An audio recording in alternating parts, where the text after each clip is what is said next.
तो सत्ता में सबसे पहले बात करते हैं देश की आर्थिक सेहत की, जो सीधे 140 करोड़ लोगों से जुड़ी हुई है। अभी करीब 16 घंटे बाद यानी कल 1 फरवरी को सुबह 11 बजे केंद्रीय वित्त मंत्री निर्मला सीतारमण वित्त वर्ष 2023-24 के लिए बजट पेश करेंगी। आपको बता दें कि इस बार निर्मला सीतारमण अपने कार्यकाल का 5वां बजट पेश करेंगी, जबकि मोदी सरकार का ये 9वां बजट होगा। पिछले 2 साल के आम बजट की तरह ही ये बजट भी पेपरलेस होगा।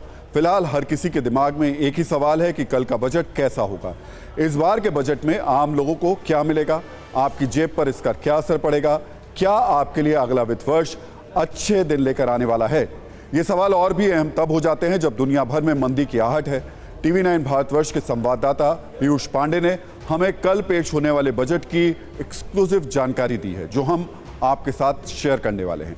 ये सिर्फ जानकारी नहीं है, बल्कि ये देश की सेहत का थर्मामीटर है, जो बताएगा कि इकोनॉमी के पैरामीटर पर देश का टेम्परेचर कितना है। आपको बताते हैं कल पेश होने वाले बजट में आपको क्या क्या मिल सकता है। तो आयकर में छूट का दायरा बढ़ सकता है। छूट की सीमा 2.5 से 5 लाख तक हो सकती है। फिलहाल 2.5 से 5 लाख तक की आय पर 5% टैक्स देना पड़ता है।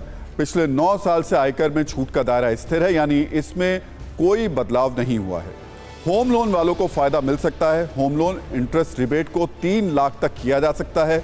फिलहाल home loan interest rebate 2 lakh तक की है। वहीं होम लोन का जो प्रिंसिपल का दायरा है वो 1.5 से 2 लाख तक संभव हो सकता है।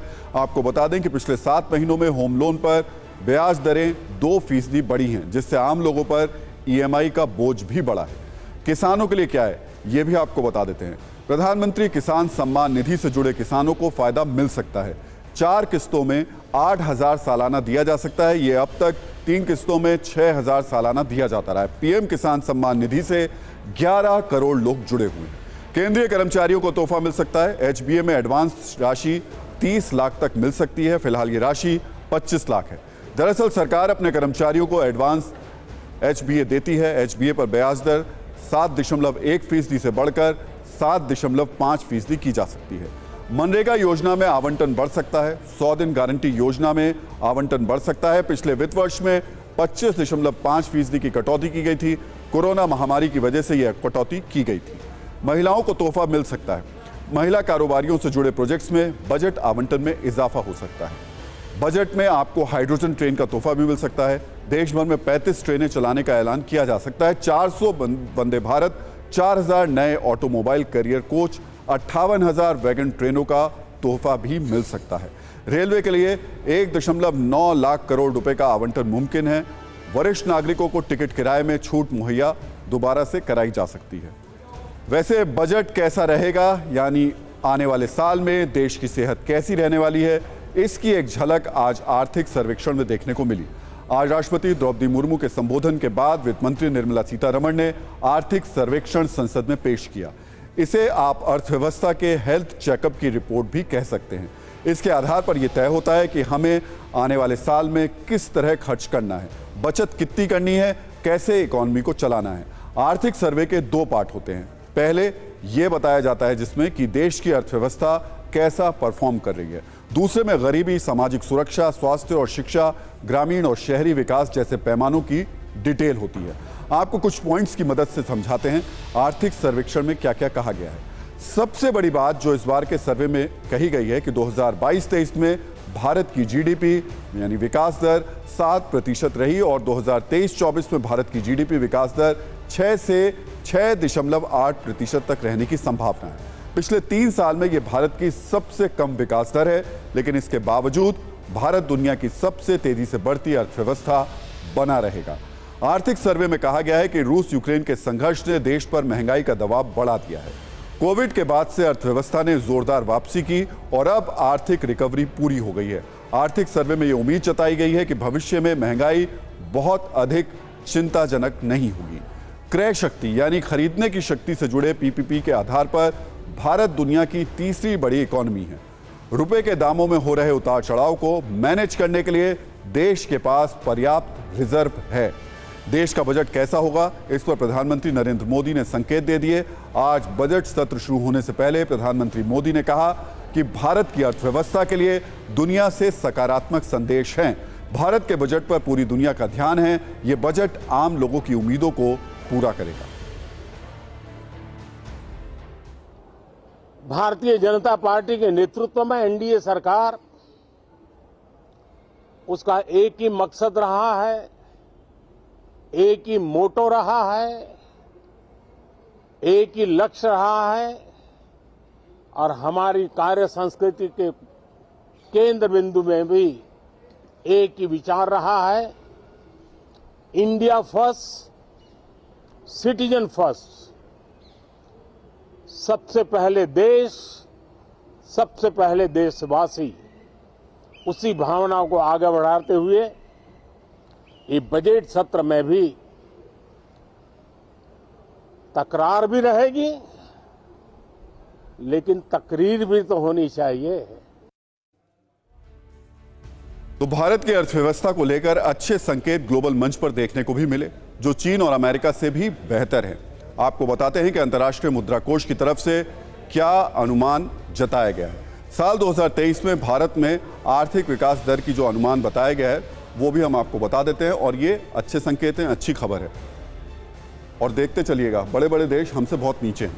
भारत अनुमान लगाया गया है कि जो दर होगी हमारे विकास वो 6.1% होगी और 2024 में ये बढ़कर 6.8% तक पहुंच जाएगी, जबकि चीन की 5.2% अनुमान है 2023 में और 2024 में सिर्फ 4.5%। अमेरिका सुपर पावर सिर्फ 1.4% और अनुमान जो 2024 का है वो सिर्फ 1% का है।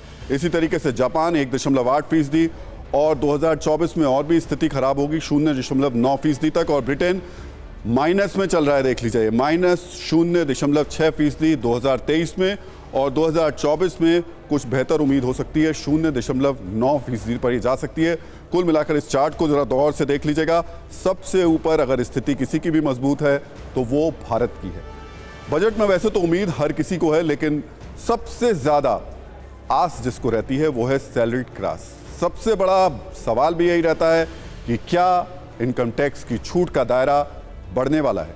जैसा कि सूत्रों के हिसाब से हमने आपको बताया कि जो राहत 9 सालों से नहीं मिली वो अब मिलने वाली है। आपको एक टेबल के जरिए इसे समझाते हैं। फिलहाल इनकम टैक्स की छूट 2.5 लाख तक की सालाना इनकम पर है, यानी अगर आप 2.5 लाख एक साल में कमा रहे हैं तो आपको एक भी रुपया टैक्स नहीं देना है। 2.5 से 5 लाख वाले इनकम स्लैब में आने वालों को 5% टैक्स देना होता है, यानी कल के बजट में ये 5% भी जीरो होने का अनुमान है। यानी अगर आपकी आमदनी एक साल में 5 लाख तक है तो हो सकता है आपको इनकम टैक्स नहीं देना पड़े। अब तक की बात करें तो 5 से 7.5 लाख सालाना आमदनी वालों को 10% इनकम टैक्स देना पड़ता है। 7.5 से 10 लाख सालाना आमदनी वालों को 15% इनकम टैक्स देना पड़ता है। 10 से 12.5 लाख सालाना आमदनी वालों को 20% इनकम टैक्स देना होता है, और 12.5 से 15 लाख का सालाना आमदनी कमाने वालों को जो इनकम टैक्स देना पड़ता है वो 25% होता है। 15 लाख से ज्यादा सालाना आमदनी वालों को 30% इनकम टैक्स चुकाना पड़ता है। तो ये तो हुई राहत की बात। सूत्रों से मिली जानकारी के मुताबिक इलेक्ट्रॉनिक आइटम और आभूषण महंगे हो सकते हैं। आयात पर कस्टम ड्यूटी बढ़ाने से इनकी कीमतें बढ़ सकती हैं। इसका असर प्लास्टिक गुड्स, कागज और इसके अलावा कई और चीजों पर पड़ सकता है। जानकारी के मुताबिक स्थानीय कंपनियों को मजबूती देने के लिए सरकार ये फैसले ले सकती है। तो चेकअप में भारत का आर्थिक स्वास्थ्य दुनिया के मुकाबले कहीं ज्यादा बेहतर है। आपने नोट किया होगा कि ग्लोबल मंदी के इस दौर में छटनी का ट्रेंड तेजी से चल रहा है। सवाल ये कि क्या 2023 में छटनी का ये ट्रेंड भारत में बड़े पैमाने पर जोर पकड़ेगा। बजट से कुछ घंटे पहले हम इस ट्रेंड के प्रति आपको आगाह करना चाहते हैं और उम्मीद करते हैं कि इस बार का बजट छटनी जैसी स्थितियों के आम लोगों की रक्षा करने में मददगार साबित होगा। आपको याद होगा कि सोशल मीडिया कंपनी ट्विटर ने नवंबर 2022 में अचानक एक झटके में 50% कर्मचारियों यानी करीब 7,000 लोगों को नौकरी से निकाल दिया था। इसके बाद तकनीक की दुनिया की बड़ी बड़ी कंपनियों ने इसको अडॉप्ट कर लिया। सब मौके पर चौका मारने में जुट गए। तब से छटनी की खबरें लगातार आ रही हैं। कई कंपनियां एम्प्लॉयज़ को उनको बाहर का रास्ता दिखा करके अपने खर्चे कम करने में लगी हुई हैं। ताज़ा उदाहरण IBM का है, जिसने 3,900 कर्मचारियों को नौकरी से निकाल दिया। वहीं SAP ने भी 3,000 एम्प्लॉयज़ को नौकरी से निकालने का प्लान बना लिया है। हाल ही में फूड डिस्ट्रीब्यूशन कंपनी स्विगी ने भी 6000 कर्मचारियों को, करीब 6% लोगों को उसमें से नौकरी से निकाल दिया। निकाले गए लोगों की संख्या 380 है 6000 में से। गूगल की पेरेंट कंपनी अल्फाबेट ने अपने वर्कफोर्स के 6% यानी 12000 लोगों को नौकरी से निकालने का फैसला किया है। इसकी आहट नवंबर में ही मिल गई थी, जब अल्फाबेट ने अपने 6% ऐसे कर्मचारियों की लिस्ट तैयार की थी जिनका परफॉर्मेंस अच्छा नहीं है। ये वही दौर था जब ट्विटर ने छटनी की थी। माइक्रोसॉफ्ट भी अपने 5% यानी करीब 10,000 कर्मचारियों को नौकरी से हटाने का फैसला कर चुका है। फेसबुक की पेरेंट कंपनी मेटा अपने 13% यानी करीब 11,000 कर्मचारियों को निकालने जा रही है। वहीं टेक कंपनी एचपी ने 6,000 लोगों को नौकरी से निकालने की बात कही। तो माइक्रोसॉफ्ट, ट्विटर और फेसबुक के अलावा अमेजॉन चौथी बड़ी कंपनी है जिसने अपने 6% कर्मचारी, जिनकी संख्या 18,000 है, उन्हें नौकरी से निकाल दिया है। इसमें सबसे ज्यादा 1,000 भारतीय थे। इसके अलावा सेल्सफोर्स ने भी अपने 10% कर्मचारियों यानी 8,000 लोगों को नौकरी से निकाला है। स्नैपचैट ने 20% कर्मचारियों की छटनी की है, इनकी संख्या भी 6,400 है। सिगेट ने 8% लोगों को नौकरी से निकाला है, इनकी संख्या 3,000 है। 2022 में कुल 50 बड़ी टेक कंपनियों ने दुनिया भर में 1 लाख लोगों को नौकरी से निकाला था। पश्चिमी देशों में मंदी की आहट और सिलिकॉन वैली में मची भगदड़ के बीच करीब हर दिन छटनी की खबरें आ रही हैं। अमेरिका में हालात सबसे ज़्यादा खराब हैं, जहां पिछले कुछ महीनों में छटनी के फैसले से जो देखने को मिले हैं वो 13% तक और ज़्यादा बढ़ गए हैं। हालांकि इन खबरों में जो एक बड़ा सूत्र निकल कर आ रहा है वो ये है कि जो लोग परफॉर्मर हैं, अपना काम अच्छे से करते हैं और कंपनी की ज़रूरत बने हुए हैं, उनकी नौकरी पर तलवार नहीं लटक रही है। तो ग्लोबल छटनी वाले इस संक्रमण के कारण अमेरिका जैसे देशों में रहकर नौकरी करने वाले लोगों की परेशानी बढ़ गई है और इनमें भारतीय भी बड़ी संख्या में है। दी वॉशिंगटन पोस्ट के मुताबिक नवंबर 2022 के बाद से लगभग 2 लाख आईटी कर्मचारियों को हटा दिया गया है, जिसमें गूगल, माइक्रोसॉफ्ट, फेसबुक और अमेजॉन जैसी कंपनियों के कर्मचारी रिकॉर्ड संख्या में शामिल हैं। इनमें से करीब 30 से 40% भारतीय आईटी प्रोफेशनल हैं। एक अनुमान के मुताबिक ये संख्या करीब 60,000 तक हो सकती है। इन लोगों में बड़ी संख्या में ऐसे लोग हैं जो H-1B और L-1 वीज़ा पर अमेरिका में नौकरी कर रहे थे। अब नौकरी जाने के बाद संकट ये है कि अगर इनका वीज़ा एक्सपायर हो जाए तो नौकरी नहीं होने की स्थिति में वो वीज़ा रिन्यू नहीं हो पाएगा, जिससे अमेरिका छोड़ने की नौबत आ सकती है। और अब एक ऐसी खबर जो उस शख्स से जुड़ी है जो एक परिवार के सदस्य की तरह अपनी कार की देखभाल करता है, उसे रोज साफ करता है, उसे संभाल कर रखता है ताकि वो लंबे वक्त तक उसका साथ देती रहे। लेकिन अगर आपकी गाड़ी 15 या 20 साल पुरानी हो चुकी है या फिर पुरानी होने वाली है तो इस खबर को थोड़ा ध्यान से देखिएगा। दरअसल केंद्रीय मंत्री नितिन गडकरी ने ऐलान कर दिया है कि 1 अप्रैल से 15 साल पुरानी गाड़ी कबाड़ बन जाएगी। हालांकि अभी सरकार का यह फैसला करीब 9 लाख सरकारी गाड़ियों पर ही लागू होगा। इसमें भी डिफेंस, सेना और कानून व्यवस्था से जुड़ी बख्तरबंद और कुछ दूसरी गाड़ियों को छूट दी गई है। लेकिन इस फैसले के बाद आपकी प्राइवेट कार पर भी तलवार लटक गई है। और ऐसा क्यों है, ये भी आज हम आपको बताने वाले हैं। पहले ये समझने की जरूरत है कि जो 9 लाख गाड़ियां कबाड़ बन जाएंगी उनमें कौन सी गाड़ियां शामिल हैं। इनमें शामिल हैं केंद्र और राज्य सरकारों के दफ्तरों में चलाई गई 15 साल पुरानी गाड़ियां, पब्लिक ट्रांसपोर्टेशन में लगी वो बस या कार जिनकी उम्र 15 साल से ज़्यादा हो चुकी है, और पब्लिक सेक्टर के उद्यमों में लगी वो गाड़ियां जो 15 साल पुरानी हैं। We have now approved the scrapping of more than 9 lakh government vehicles, which are more than 15 years old. Old and polluted buses and cars will go off the road, and new vehicles with alternative fuels will replace them. This will further reduce air pollution to a great extent. तो सरकार के इस फैसले के बाद हर वो सरकारी गाड़ी जो 15 साल पुरानी है उसे कबाड़ में तब्दील कर दिया जाएगा। लेकिन ये होगा कैसे, इसकी भी हम आपको कुछ एक्सक्लूसिव तस्वीरें दिखाते हैं। दरअसल पिछले साल ही नोएडा में कारों को स्क्रैप करने वाली पहली यूनिट को खोला गया था। TV9 भारतवर्ष की टीम उसी यूनिट में पहुंची थी। हम आपको वो तस्वीरें दिखा रहे हैं। इस यूनिट में 15 साल पुरानी किसी गाड़ी को ठीक ऐसे ही स्क्रैप किया जाएगा। उसके लिए बाकायदा इस यूनिट में भारी भरकम मशीनें लगाई गई हैं जो कुछ ही सेकंड में किसी कार को कबाड़ में तब्दील कर देती हैं। और मशीन से निकलने के बाद एक लंबी चौड़ी कार किस तरह से सैंडविच में तब्दील हो जाती है वो भी हम आपको दिखा रहे हैं। शायद इस तस्वीर को देखकर आपको अपनी कार से प्रेम थोड़ा और बढ़ जाएगा, क्योंकि अगर आपकी कार भी 15 या 20 साल पुरानी है या फिर इतनी पुरानी होने वाली है तो एक वक्त के बाद उसका भी यही हश्र हो सकता है।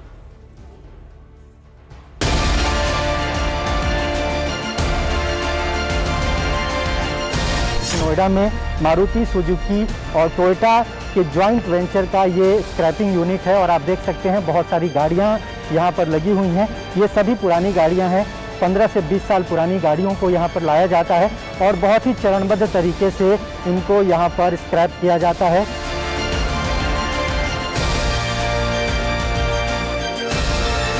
मकसद यही है कि पुरानी गाड़ियाँ सड़क से हटाई जाएं और उसकी वजह से जो वायु प्रदूषण है, एयर पॉल्यूशन है, उसमें एक तरह से कमी लाई जाए।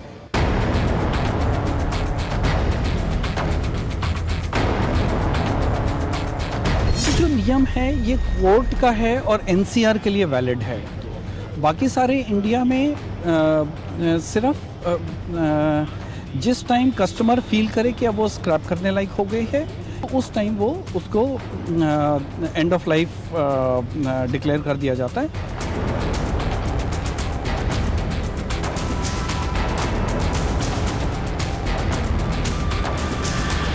ऐसे गाड़ियां जब सड़क से चली जाएंगी, हट जाएंगी, तो ऑटोमोबाइल सेक्टर में भी एक तरह की तेजी आएगी और 10 से 12% जो नई गाड़ियां हैं उसकी बिक्री बढ़ेंगी।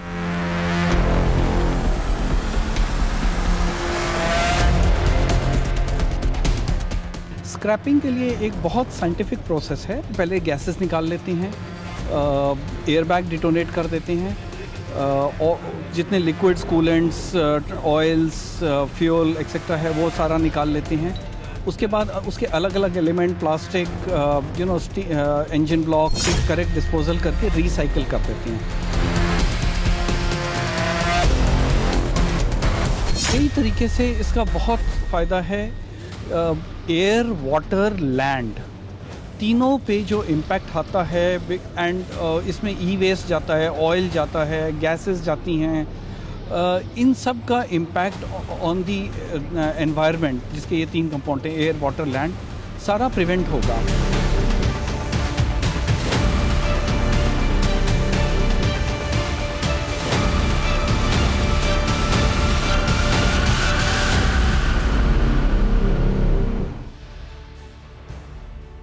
अब आपको बताते हैं कि आखिर 15 साल पुरानी सरकारी गाड़ियों को सड़क से हटाने का मकसद क्या है, इससे फायदा क्या होगा। सरकार का कहना है कि इससे प्रदूषण कम करने में बहुत ज़्यादा मदद मिलेगी। इसके अलावा जिन दूसरी और नई गाड़ियों को सड़कों पर लाया जाएगा उससे पेट्रोल और डीजल की मांग कम हो जाएगी।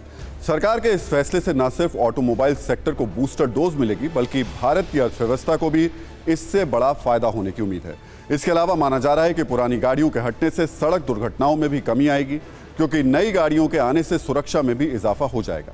हालांकि यहाँ एक बात आपको भी बता दें कि महंगी और नई गाड़ियाँ रफ्तार और नशे में गाड़ी चलाने के रिस्क को कवर नहीं करती हैं, इसलिए इन नियमों का पालन आगे भी करते रहना होगा। अब न्यूज़ मित्रों के मन में एक सवाल ये भी होगा कि आखिर 15 साल पुरानी 9 लाख सरकारी गाड़ियां बंद होंगी तो कौन सी नई गाड़ियां सड़कों पर उतारी जाएंगी। तो सरकार ने इसका ब्लूप्रिंट भी क्लियर कर दिया है।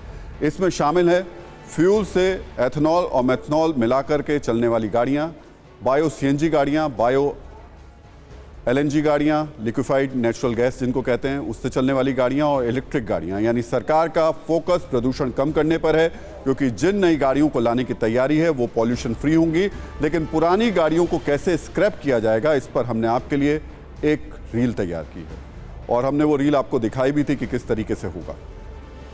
अब आपको ये भी बताते हैं कि जो 9 लाख गाड़ियां सड़कों से हटेंगी उनके साथ क्या किया जाएगा। उन गाड़ियों को स्क्रैप में तब्दील करने के बाद उसका करीब 95% मटेरियल रिसाइकिल कर दिया जाएगा और उसके बाद उस रिसाइकिल मटेरियल को अलग अलग क्षेत्रों में इस्तेमाल किया जा सकेगा।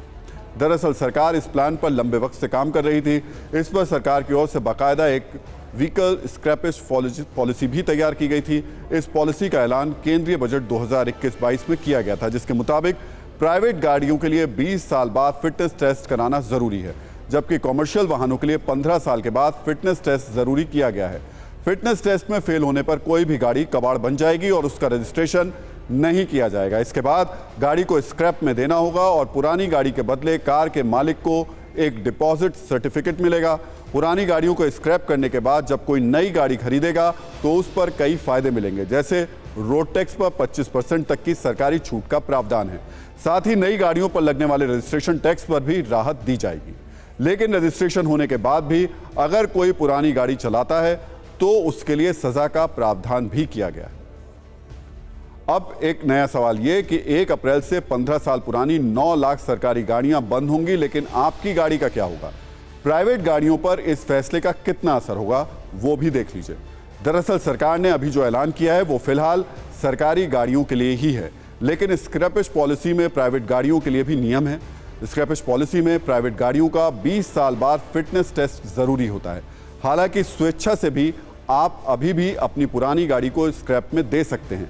स्क्रैप में देने के बाद आपकी नई गाड़ियों पर कई फायदे आपको मिल सकते हैं, यानी आप सरकार के मौजूदा फैसले को अपनी निजी गाड़ी के लिए भी एक तलवार की तरह समझ सकते हैं, क्योंकि मुमकिन है कि सरकारी गाड़ियों को हटाने के बाद सरकार की ऐसी कोई डेडलाइन प्राइवेट गाड़ियों के लिए भी आ जाए। और सत्ता में अब बात ग्लोबल बिजनेस की सत्ता की, जिसमें हिंडनबर्ग रिसर्च फर्म की रिपोर्ट के बाद अडानी ग्रुप को लग रहे जोर के झटके पर किसी तरीके की खास रुकावट नहीं दिख रही है। 24 जनवरी के बाद से अडानी ग्रुप के शेयर्स में इतनी गिरावट हुई है कि अमीरों की लिस्ट में गौतम अडानी अब खुद भी गिर गए हैं। ब्लूमबर्ग बिलियनियर्स इंडेक्स की ताज़ा रैंकिंग में गौतम अडानी अमीरों की लिस्ट में टॉप 10 से अब बाहर हो गए हैं।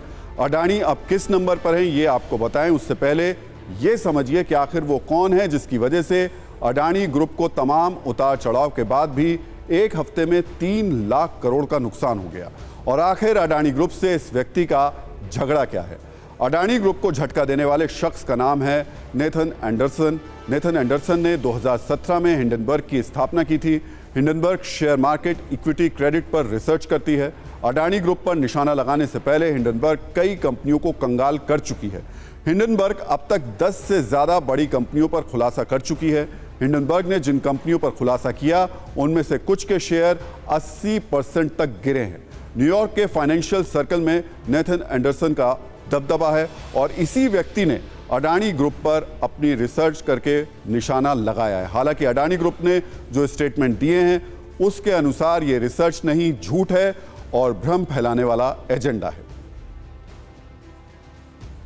अडानी जो अमीरों की लिस्ट में लगातार ऊपर चढ़ रहे थे, लेकिन हिंडनबर्ग ने अपनी एक रिपोर्ट से उस पर ब्रेक लगा दिए और ब्लूमबर्ग बिलियनियर्स इंडेक्स की ताज़ा रैंकिंग में गौतम अडानी अमीरों की लिस्ट में टॉप 10 से अब बाहर हो गए हैं।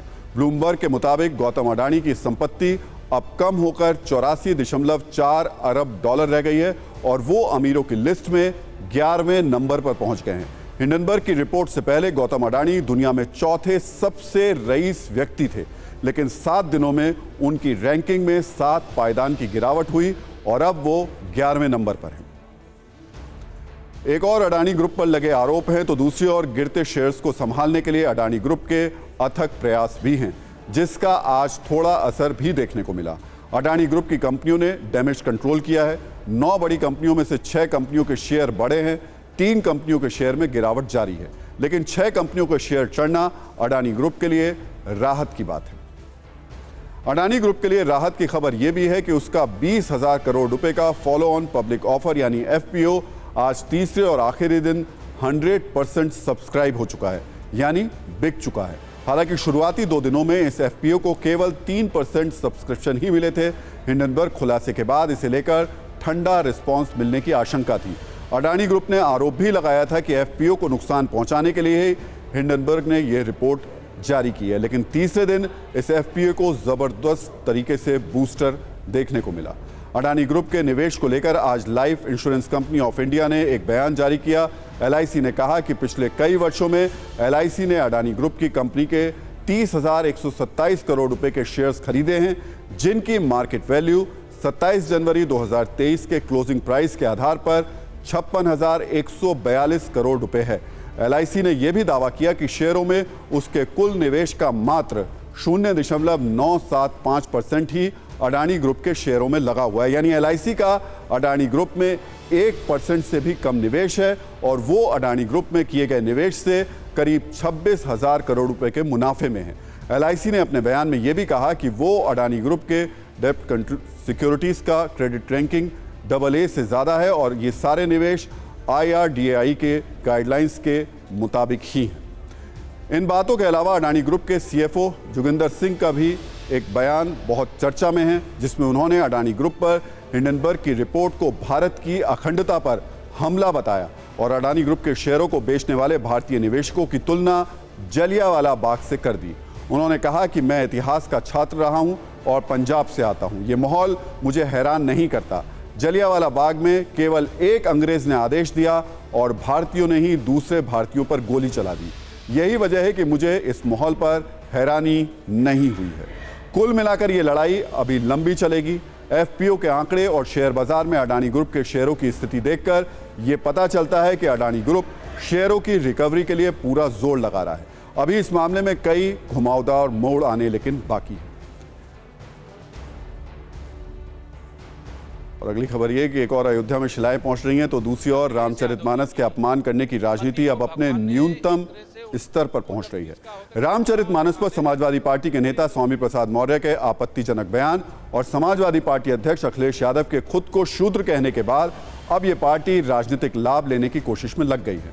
आज लखनऊ में समाजवादी पार्टी दफ्तर के बाहर एक पोस्टर लगा, जिसमें लिखा था, गर्व से कहो हम शूद्र हैं। यह पोस्टर अखिल भारतीय कुर्मी क्षत्रिय महासभा की ओर से लगाया गया।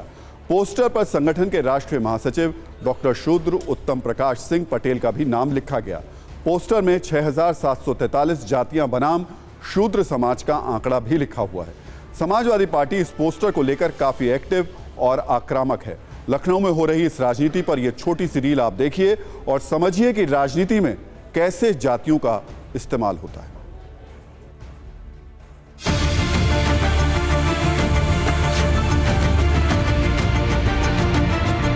सपा कार्यालय के बाहर आप देख सकते हैं कि यहाँ पर पोस्टर लगा दिए गए हैं और इस पोस्टर में साफ साफ लिखा है कि गर्व से कहो हम शूद्र हैं।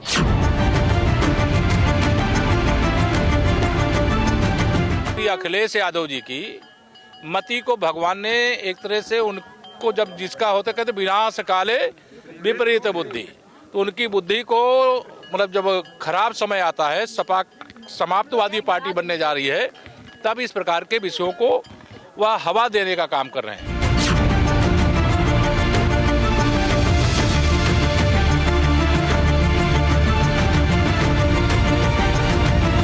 वर्ग और जाति को एक साथ लेकर के चलने का काम करती है और यही सिखाती है कि सभी समाज के लोगों का बराबर सम्मान रहे। समाजवादी विचारधारा को जितना मैं समझता हूँ किसी जात विशेष को गाली देने का अधिकार नहीं देती। जातियों की राजनीति थमने का नाम नहीं ले रही, लेकिन देखिए वक्त थम गया है तो सत्ता में आज का टाइम खत्म हो गया है। जाते जाते सभी न्यूज़ मित्रों से हमारी न्यूज़ रिक्वेस्ट है कि वो सत्ता की न्यूज़ रील्स को ज़्यादा से ज़्यादा शेयर करें और खबरों को लेकर अपनी राय हमें व्हाट्सएप ज़रूर करें।